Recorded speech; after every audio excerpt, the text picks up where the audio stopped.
Hey Collective, it's Wednesday, so you know what time it is.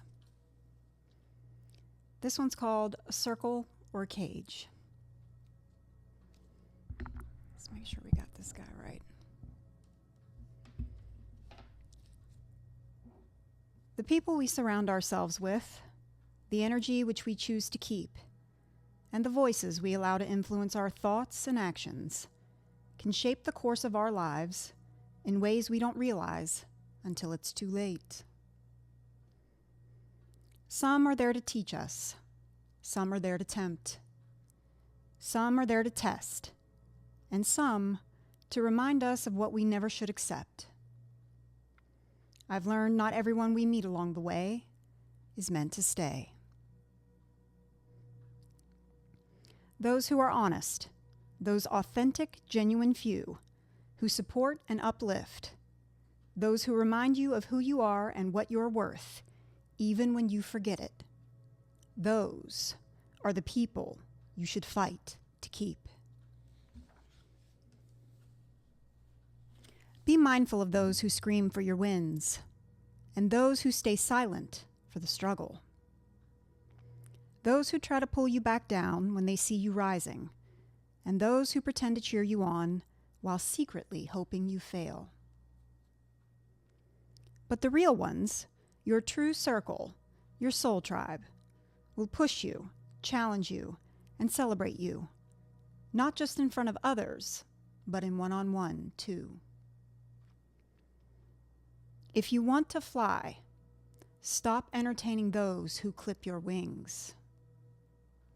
If you want peace, stop entertaining those who thrive on chaos. And if you want success, you've got to leave behind those who settle for less. So, friends, let me ask you this. Look around you. Your circle, the people in your life, the ones you spend your time with, the ones you call friends, the ones you confide in. And ask yourself, do they encourage me to grow, to evolve, to be better? Or do they keep you stuck, stagnant, and in indecision? Do they feed your doubts and dim your light instead of helping you shine? Remember this, we are direct reflections of the company we keep. So when you look around you in the mirror you call friends, do you like what you see? Are they successful and want to teach you how they got there? Are they dreamers who inspire you to dream bigger? Do they push you beyond your limits, to think outside of the box and make you want to do the same? Or are they people who settle for less, okay with just getting by, doubt, complain, blame, or make excuses? Then that negative mindset will surely become your own. Your life is not just shaped by your skill set, your determination, or the amount of hard work you put in. It is shaped by the energy that surrounds you and the frequency you put out through your thoughts, emotions, actions, and behaviors. You cannot plant seeds in toxic soil and expect beautiful blooms. You cannot spend your time with people who don't understand growth and still expect to thrive. Be intentional about your circle. They're shaping you whether you believe it or not. I was held back, not by lack of ability, but by lack of the right people.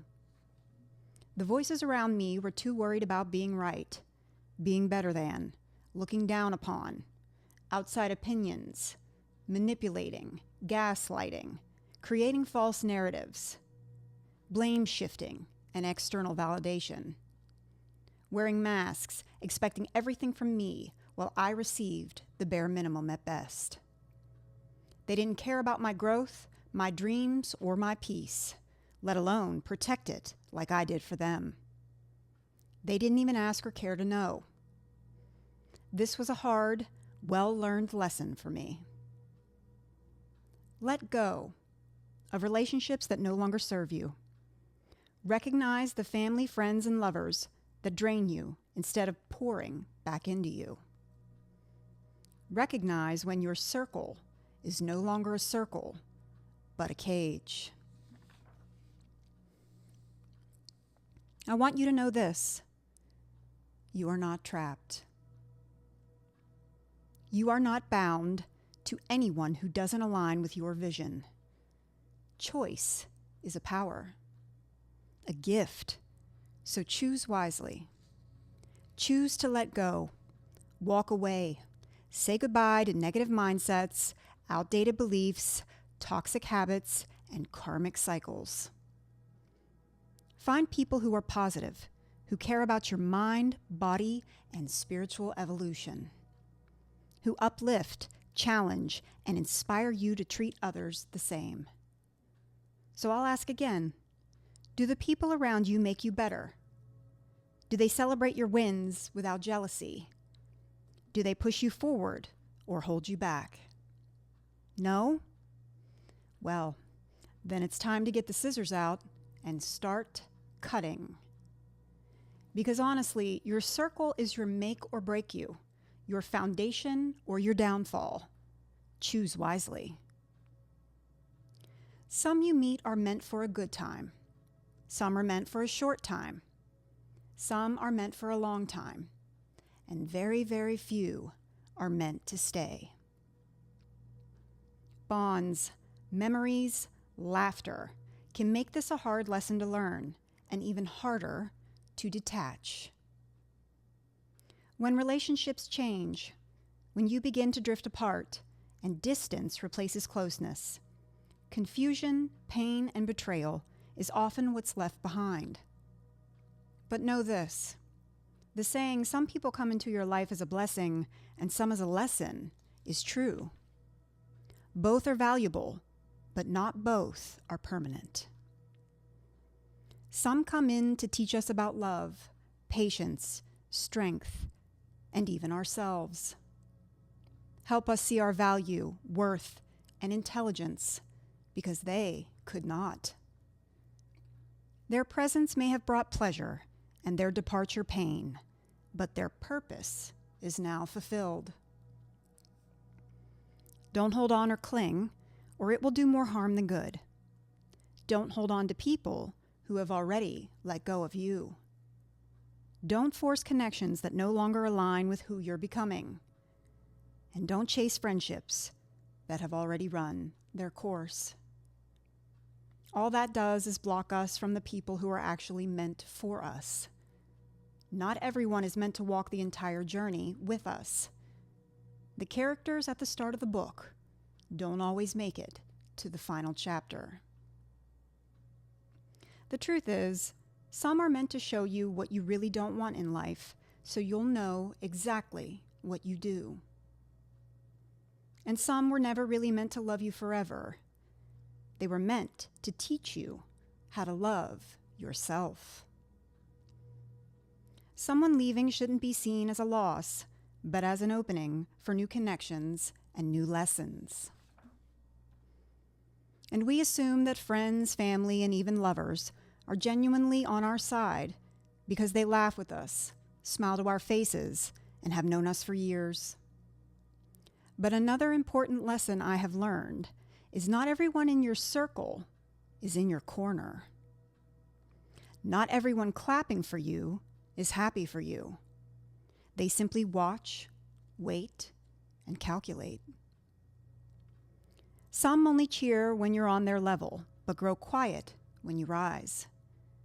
They can't have your success outshine theirs, so they'll support you in private, but never in public. Real, genuine support is not about words.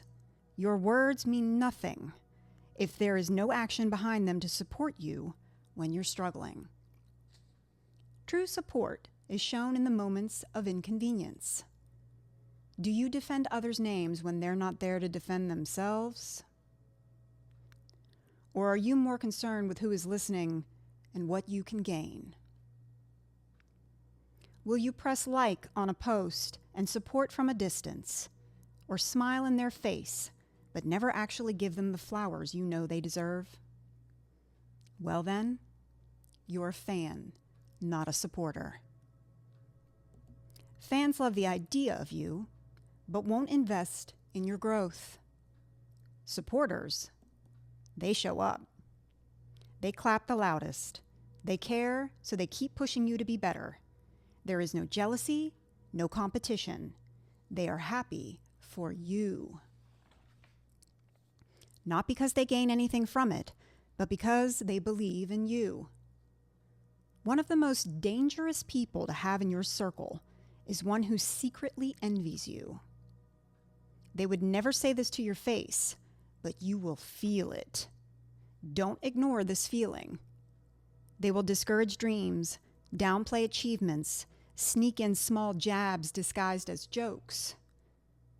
When you have a win, they will find a way to make it about themselves. Pay attention when you start succeeding to those who become distant, irritated, or critical. Real, genuine support shouldn't come with hidden resentment.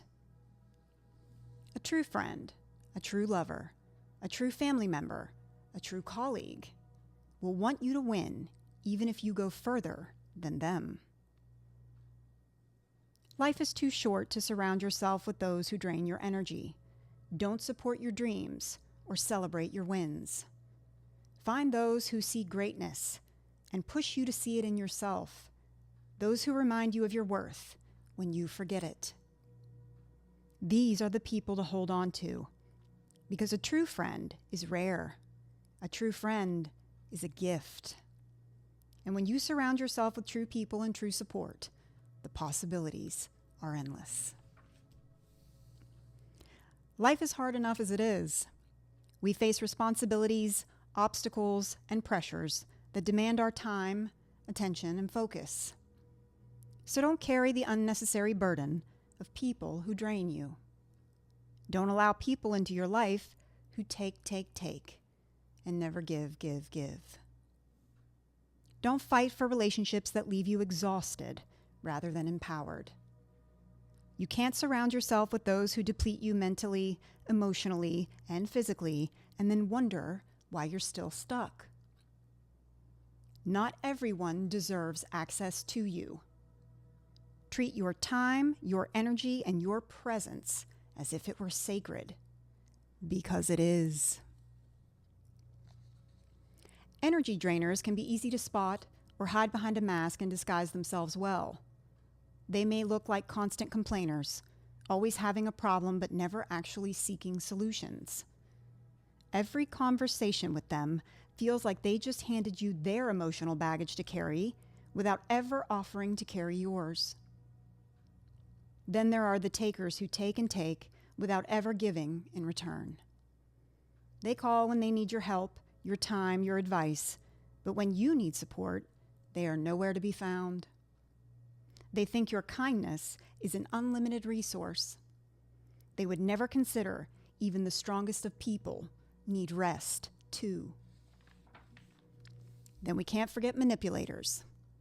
The ones who guilt trip you into staying in toxic cycles, who emotionally blackmail to keep you bound to them, who make you feel their happiness is your responsibility while completely disregarding yours. These are the people who will break your spirit if you allow them to. Your mood, your motivation, and your thoughts are all affected by your energy. Energy is currency. It can be spent wisely or wasted recklessly. Think of your energy like your bank account. Every relationship, every conversation, every interaction is either a deposit or a withdrawal. So I'll ask you, the person you're thinking of right now, do they deposit into you, or are they constantly making withdrawals and never replenishing? It is not selfish to set boundaries, nor should you feel guilty for letting draining relationships go. You don't have to be there for everyone, and you're not required to show up if it's hurting you. Remember this: a person has to want to change to change. You are not responsible for fixing people who refuse to fix themselves. You do not have to stay in the dark with someone because your light makes them uncomfortable. And you do not have to light yourself on fire to keep anyone else warm. Know the difference between helping someone and being used by someone. And the difference between supporting or being an emotional landfill. The company you keep will either light you up or cover you in shadows. Boundaries are not selfish, they are necessary, and anyone who tells you otherwise is benefiting by you not having any. If the people around you bring chaos instead of peace, negativity instead of encouragement, problems instead of solutions, then you're around the wrong people. Protect your energy, guard it wisely. Never apologize for walking away from those who drain it. These people will drag you down and keep you stuck. If you want to succeed or accomplish anything in life, you have to surround yourself with people who push you higher, challenge you, and encourage you to be better. The people in your life determine the direction of your life. You cannot expect to rise around those who are comfortable staying low. And you cannot shout your wins to people who whisper judgment. Try to find the dreamers of this world, the visionaries, the people you can learn and grow with, the people who will motivate and inspire you to be better, to do better. When you are in the right circle, there is endless amounts of energy to go around, and success is no longer a hope, but the expectation. It is said you are the average of the 5 people you spend the most time with. If you spend time with negative people, you'll become negative. If you spend time with users, you'll become a user. If you spend time with lazy people, you see where I'm going with this? Energy transference is real. Pick people who challenge you. Is everyone around you a yes person? If so, you need to ask yourself some deeper questions. Like, do you need to always be right? Or do you need to have your ego stroked to feel good? Pick people who call you out when you make excuses, who will push you beyond your limits because they see you've got more to give. Pick people whose dreams inspire you and motivate you to dream bigger. People who truly support you will be there to pick you up when you fall and remind you of your worth when you seem to forget it. Who hold you accountable, don't take no shit, and won't let you give up. Pick people who push you to stay on track and remind you of your goals. As you elevate and grow, you will begin to notice certain people just no longer belong in your life. They won't understand your journey, and that's okay. They don't have to. Not everyone will be happy or want to see you rise. Some will want to hold you back because your growth makes them uncomfortable. Know this: you are not responsible for making others comfortable ever, but especially not at the expense of your own success. If someone in your life is constantly making you feel small, discouraging, or doubting you, it's time to let them go. Not everyone is tall enough to ride this ride, and that is okay. They still have some growing to do. If you want to go higher, be very intentional about the company you keep. Connect with others who are hungry for success, constantly learning, and always striving for more, who are willing to do the work it takes to get out there and make shit shake. Seek out mentors who have walked the path before you and see potential in you even when you don't see it in yourself. Because the truth is, we are meant to grow, to evolve, to accomplish great things, and we cannot always do it alone. You need the right people who will push you when you feel like giving up. In my case, It was my connection to Source, to Spirit, my ancestors, who guided and encouraged me to keep putting one foot in front of the other, to keep waking up and finding the positive in my situation, because there's always something to be grateful for, even if it's just, I woke up today. We all have the same 24 hours in a day. It's your choice how you live them. So whether it's your connection to Source, the universe, the divine, God, Allah, Vishnu, whatever you subscribe to, or if you don't subscribe to anything at all, pick people who push you when you feel like giving up, who will remind you we all have a purpose and will challenge you to reach higher in your pursuit of finding it. So, collective, choose your circle wisely. And remember this, people will either lift you up or pull you down. It's up to you to hold on or let go. This has been your Wednesday Word. Until next time, friends, keep healing. See ya.